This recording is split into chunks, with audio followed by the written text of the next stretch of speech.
नमस्कार, मैं हूँ मनोज और आज हम एक बहुत ही अच्छी चीज़ के बारे में जानने वाले हैं, जो हमारे जीवन का या जो लोग नौकरी ढूँढते हैं, जॉब पेशा में जाना चाहते हैं, उनके लिए बहुत बड़ा हथियार होता है। और ये कुछ और नहीं है, ये है पेपर।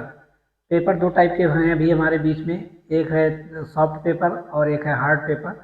हार्ड पेपर जो होता है, जो कागज़ पे जो चीज़ें लिखी जाती है, उनको हार्ड पेपर बोलते हैं। और जो हमारे कंप्यूटर्स में ई पेपर में बनाया जाता है, कंप्यूटर्स के फॉर्मेट में जो फाइलें बनाई जाती हैं, उनको हम लोग ई पेपर बोलते हैं, यानी हम लोग इनको सॉफ्ट पेपर बोलते हैं, सॉफ्ट पेपर के नाम से जानते हैं। और जीवन में पेपर का होना बहुत ज़रूरी है। अगर आपके पास में कोई भी शैक्षिक योग्यता है, कोई भी जानकारी है, कोई भी हुनर है, अगर आपके पास में पेपर नहीं है तो इस बात को कोई एक्सेप्ट नहीं करेगा। और यहाँ तक कि अगर आपको कुछ जानकारी नहीं है, आपके पास में कोई डिग्री नहीं है, कोई मार्कशीट नहीं है, कभी स्कूल नहीं गए हैं, लेकिन अगर आपके नाम से कोई ना कोई पेपर अगर इशू है, कोई ना कोई पेपर आपके पास है, तो यानी कि आप बहुत जानकार हैं। और इन दोनों चीज़ों के बीच में ये आदमी झूल रहा है। बहुत सारे लोगों के पास में बहुत सारी डिग्रियां हैं और लेकिन उनके पास में कोई जानकारी नहीं है। और बहुत सारे लोगों के पास में बहुत सारी जानकारी है लेकिन उनके पास में कोई डिग्री नहीं है। तो पेपर का होना बहुत ज़रूरी है। जब तक आपकी बात नहीं मानी जाएगी, चाहे वो कोर्ट हो, चाहे हमारी न्यायपालिका हो, न्यायपालिका की व्यवस्थाएं हो, अगर वहाँ भी हमारे पास पेपर नहीं है तो आपकी कोई वैल्यू नहीं है, क्योंकि शुरुआत ही पेपर से होती है। और हमारे दैनिक जीवन में और हमारे अन्य जो हमारा लाइफ स्टाइल है, जो हमारा जीवन है, उनमें भी अगर पेपर नहीं है तो हमारा कोई महत्व नहीं है, कोई कोई वैल्यू नहीं है।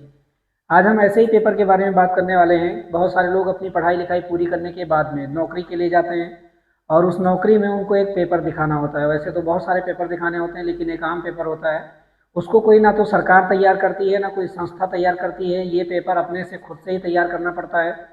या कई बार क्या होता है कि इस पेपर के लिए बहुत सारे लोग हेल्प कर देते हैं और पेपर तैयार हो जाता है।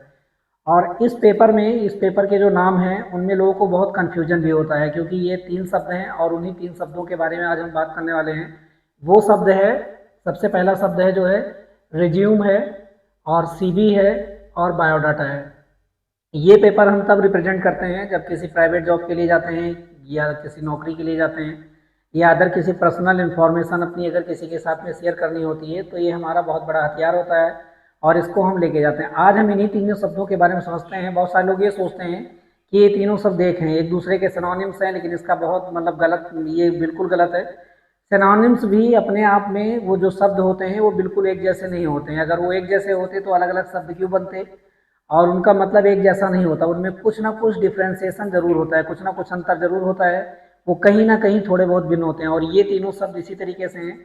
हमारे देश में जो लोग सीवी डिजाइन करने वाले लोग हैं, जो बायोडाटा या जो कैरिकुलम बिटे बनाने वाले जो लोग हैं, वो लोग कंफ्यूजन में डाल देते हैं और वो लोग ऐसा फॉर्मेटिंग तैयार कर देते हैं, ना तो वो सीवी लगता है, ना वो बायोडाटा लगता है, और ना वो रिज्यूम लगता है। और लोगों के दिमाग में अलग अलग भावनाएं होती हैं, अलग अलग पर्पज होता है। तो आज हम इन्हीं शब्दों को समझते हैं कि इनमें तीनों में क्या अंतर होता है, तीनों में डिफ्रेंसिएशन क्या है, तीनों में क्या अंतर है।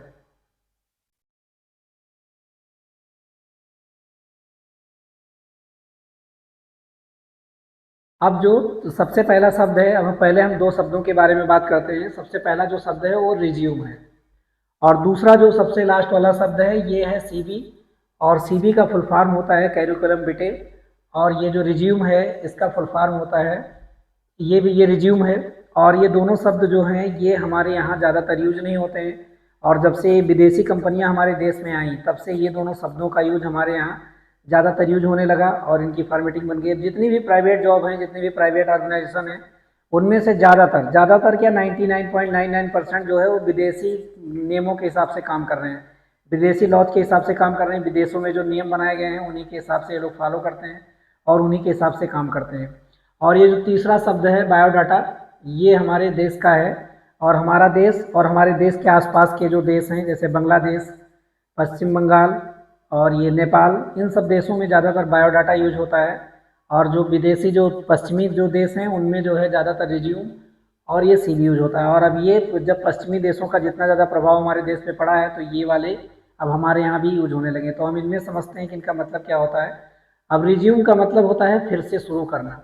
अब सवाल उठता है कि क्या शुरू करना है। तो फिर से, अगर कोई नौकरी आप कर रहे हैं, कोई जॉब कर रहे हैं, या किसी भी चीज़ में आप हैं और उसी चीज़ को आप छोड़ करके या कभी छोड़ देते हैं, या छोड़ने के बाद में आप अपनी जॉब को चेंज करना चाहते हैं, तो वहाँ पे आपके लिए रिज्यूम अप्लीकेबल होगा। यानी कि आप फिर से वही चीज़ शुरू करना चाहते हैं, या तो उससे थोड़ा बेटर स्टार्ट करना चाहते हैं, या उसके जैसा ही स्टार्ट करना चाहते हैं। तो ये क्या होता है, इनमें क्या क्या होना चाहिए रिज्यूम में, इसको हम समझते हैं।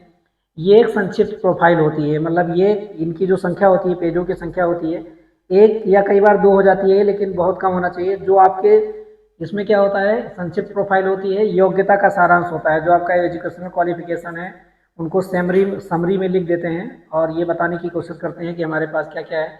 विशेषज्ञता यानी आपको किस चीज़ में, किस चीज़ के बारे में जानकारी है। और दूसरी चीज़ है पेशेवर अनुभव, मतलब जिस प्रोफेशन में आप थे और उसके लिए आपके पास में कौन सा एक्सपीरियंस है, कौन सा अनुभव है, यानी जो आने वाली जो नौकरी है, जो जॉब है, वो कौन सा काम जो है अच्छी तरीके से आप कर पाएंगे। इसमें क्या है, इसमें कोशिश की जाती है कि जो पर्सनल इन्फॉर्मेशन होती है, जो खुद की जानकारी होती है, उनको साझा नहीं किया जाता है सिवाय नाम को छोड़ के, क्योंकि आपको नाम को आइडेंटिफाई अगर नहीं करेंगे और ये चीज़ें अगर आइडेंटिफाई नहीं करेंगे, और इसमें कम्युनिकेशन एड्रेस साथ में डाल दिया जाता है कि अगर ये आप रिज्यूम कहीं पे भेजते हैं, अगर रिज्यूम कहीं पे भेजते हैं तो आप तो कैसे की चीज़ों को कम्युनिकेट करेंगे, कैसे आप वो, अगर वो आपसे बात करना चाहते हैं तो नंबर, ईमेल आईडी और ये चीज़ें तो डाल दी जाती है। और इसमें बुलेट पॉइंट होते हैं, यानी जो है बहुत ही कम शब्दों में ऐसे शब्दों का इस्तेमाल किया जाता है जिसकी वजह से आप थोड़ी सी बात को, थोड़े मतलब जो आपकी बातें हैं, पूरी बातें थोड़े से बता पाएँ। और इसमें क्या किया जाता है, जिस जॉब के लिए आप जा रहे हैं और या पिछली जो जॉब की हैं उसके लिए ज़्यादा फोकस किया जाता है कि मुझे इस चीज़ में महारत हासिल है और जब हम आपके ऑर्गेनाइजेशन में आएंगे तो हम इस वाले काम को अच्छे से कर लेंगे। और इनकी पेजों की संख्या जो है कम रखी जाती है, बिल्कुल सारांश में बताया जाता है। अब किसी एक चीज़ को अगर आपको किसी को बताना है, एक ही चीज़ के बारे में जो आप जॉब कर रहे हैं, मान लीजिए किसी कंपनी में या किसी ऑर्गेनाइजेशन में आप एक स्टोर मैनेजर के रूप में काम कर रहे हैं, तो अब जाहिर सी बात है कि आपको ज़्यादा जो जानकारी होगी वो स्टोर मैनेजर के बारे में भी होगी। अब जब अगली कंपनी में आप जाएंगे तो अब स्टोर मैनेजर के बारे में बताएंगे। और जो अपना ये रिज्यूम जो पेश करेंगे, तो हमेशा याद रखिएगा कि जब भी आप एक जॉब कर रहे हैं और किसी चीज़ के बारे में आपके पास में वही जानकारी है, जो अनुभव है, तो हमेशा आपको रिज्यूम का फॉर्मेशन करना है। अगर जॉब चेंज करनी है तो आपको रिज्यूम का फॉर्मेशन करना है। और इनमें बुलेट पॉइंट होते हैं और इनमें पेजों की संख्या एक ही होती है, या कभी कभी क्या होता है ज़रूरत के हिसाब से दो बना दिया जाता है, लेकिन इनको संक्षिप्त रखा जाता है। और इसका एक मतलब और होता है सारांश, यानी जो आपके पास में जो जानकारियाँ हैं, यानी योग्यता जो आपकी है और विशेषता आपकी जो है और जो अनुभव आपने पिछली जॉब से लिया है, उसको आप बहुत कम शब्दों में, कम से कम पेजों में आप अपने इंटरव्यूअर के सामने आप इसको पेश करते हैं और लगाते हैं, किसी ऑर्गेनाइजेशन को प्रस्तुत करते हैं। इसका उल्टा एक शब्द है, उल्टा नहीं है, मतलब कैरिकुलम बिटे, इसका हिंदी का जो मतलब होता है वो होता है जीवन का पाठ्यक्रम। अब कैसा पाठ्यक्रम, किस पाठ्यक्रम की बात यहाँ पे होती है, यहाँ जो बात होती है अब तक की जीवन जीवन की रूपरेखा।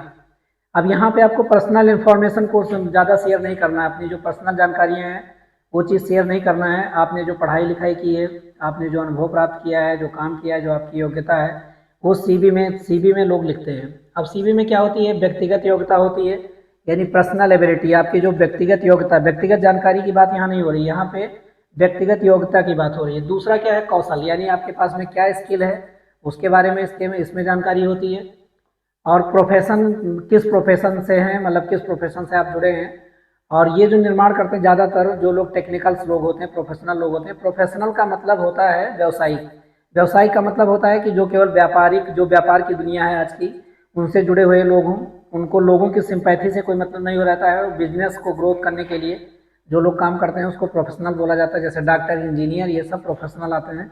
और ये लोग जो अपनी सीवी तैयार करते हैं वो सीवी ही तैयार करते हैं, जो इन तीनों में से अपनी सीवी, जैसे बीटेक के जो स्टूडेंट होते हैं वो सीवी तैयार करते हैं, लेकिन जब वो जॉब काफ़ी दिनों तक कर लेते हैं और उनको अपना जॉब को क्विट करना होता है, चेंज करना होता है, तब वो लोग हमेशा रिज्यूम तैयार करते हैं, यानी एक चीज़ के बारे में उनके पास ज़्यादा स्पेशलाइजेशन है और अगर उनको उसी जॉब को आगे वाले ऑर्गेनाइजेशन में करना है तो उनके लिए ज़्यादा अच्छा रहेगा। पेशेवर अनुभव, यानी जो एक्सपीरियंस है, प्रोफेशनल जो एक्सपीरियंस है, जिस फील्ड से आप जुड़े हुए थे उसके बारे में जानकारी होती है। पुरस्कार, आपने जो अपने एकेडमिक सीजन में और जो आपने काम किया है, अगर काम किया है उसमें आप कौन कौन से प्राइज जीते हैं, कितने आपको मेडल मिले हैं, कितने राष्ट्रपति पुरस्कार मिले हैं, कितने आपको ऑर्गेनाइजेशन ने कितना ज़्यादा सम्मानित किया है, तो इन सब की चीज़ों के बारे में। रिस्पेक्ट, फेलोशिप अगर कोई है, उसके बाद में प्रकाशन, आपने कोई पत्रिका प्रकाशित की है, कोई बुक प्रकाशित की है, उसके बारे में आपको इसमें जानकारी देना होता है। और अगली चीज़ है प्रमाण पत्र, जो चीज़ें आपने की है उसके लिए आपके पास में सर्टिफिकेट है कि नहीं है, सर्टिफिकेट के बारे में बताना होता है कि हमने ये सर्टिफिकेट जीता है, हमने ये साइंस प्रतियोगिता में भाग लिया है, हम यहाँ यहाँ गए हैं, जिसमें काम कर रहे थे उसमें ये चीज़ें होती हैं। और ये क्या होता है, ये डिस्क्रिप्टिव होता है, मतलब ये क्या होता है, बहुत डिटेल में होता है। जो रिज्यूम में जो जानकारी आपकी शॉर्ट में होती है, सारांश में होती है, वो यहाँ से यहाँ पे डिस्क्रिप्टिव में होती है, मतलब विवरण होता है, पूरी तरीके से बताया जाता है यहाँ पे। और यहाँ भी पर्सनल इन्फॉर्मेशन शेयर नहीं की जाती, बस उतनी ही शेयर की जाती है जिनकी ज़रूरत है, जैसे कि आपका नाम हो गया, आपका डेट ऑफ बर्थ हो गया, और करस्पॉन्डेंस एड्रेस जो होता है यहाँ पे भी डालना जरूरी होता है, जो पत्राचार का माध्यम होता है।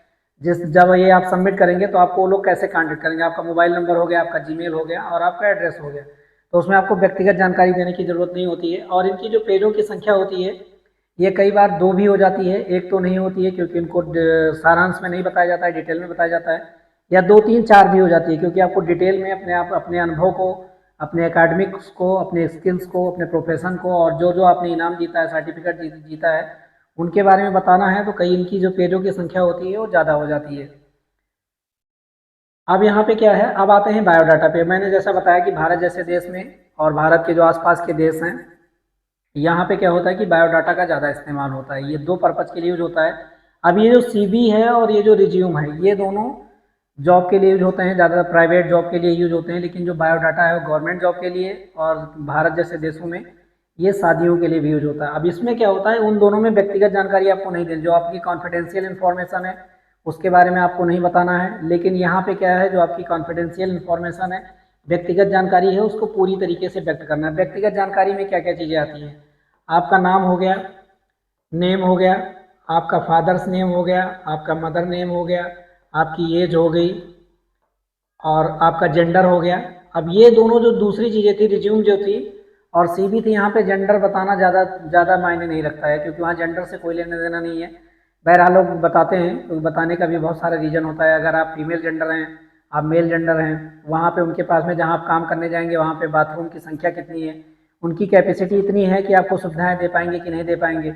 अगर रात की जॉब करवानी है तो ज़्यादातर लोग प्रीफर करते हैं कि हम मेल कैंडिडेट लें जो रात में काम करने के लिए ज़्यादा कंफर्टेबल रहें। वैसे तो अब लड़कियां भी रात में काम करने लगी हैं और ऑर्गेनाइजेशन जितने भी हैं वो उनको सुविधाएं प्रोवाइड करवाते हैं और रात में भी वो लोग काम करते हैं। यहाँ पे क्या है कि आपको जेंडर बताना है, आपको एड्रेस बताना है, आपको अपनी फैमिली बैकग्राउंड बतानी है, यानी कि आपके घर में कौन कौन है, आपके माता पिता क्या करते हैं, उनका प्रोफेशन क्या है, माता का प्रोफेशन क्या है, आपके भाई क्या करते हैं।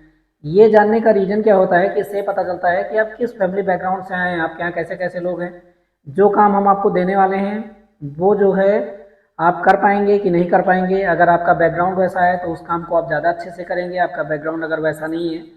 और आपकी हाइट कितनी है, अब ये शादी में भी काम करता है, नौकरियों में भी काम करता है। आपका कलर कैसा है, रंग कैसा है, आप गोरे हैं कि काले हैं, ये भी बहुत सारी जॉब में बहुत सारा मायने रखता है। बहुत सारी रिसेप्शन की जॉब होती हैं जहाँ पे आपको फ्रंट में रहना है और यहाँ पे फीमेल को ही ज़्यादा प्रेफर किया जाता है। अब उनका रंग कैसा है, उनका बॉडी लैंग्वेज कैसा है, वो दिखने में कैसे लग रहे हैं, तो बहुत सारे लोगों को ये चीज़ें उल्टी लगेंगी, लेकिन इसी वजह से ये चीज़ें यहाँ पे प्रेफर की जाती हैं। और ये बायोडाटा होता है और यहाँ पे व्यक्तिगत जानकारी होती है, यानी अपने बारे में, अपने फैमिली के बारे में सारी जानकारियाँ।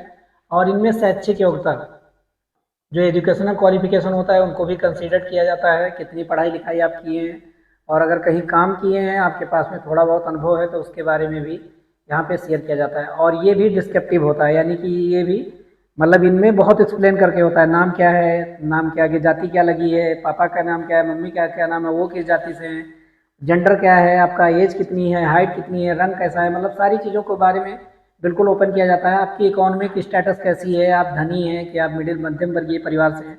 वैसे ज़्यादातर जो बहुत धनी होते हैं वो नौकरी के लिए ज़्यादा ध्यान नहीं देते हैं। मध्यम वर्गीय परिवार के लोग और गरीब लोग जो होते हैं वही लोग इस नौकरियों की तरफ ज़्यादातर भागते हैं। अब ये है, ये गवर्नमेंट जॉब और मैरिज में यूज होता है। और इनके जो पेजों की संख्या होती है वो 1 से हमेशा ज़्यादा होती है, 2, 3, 4, 5, 6, मतलब आपको पूरी जानकारी बतानी होती है।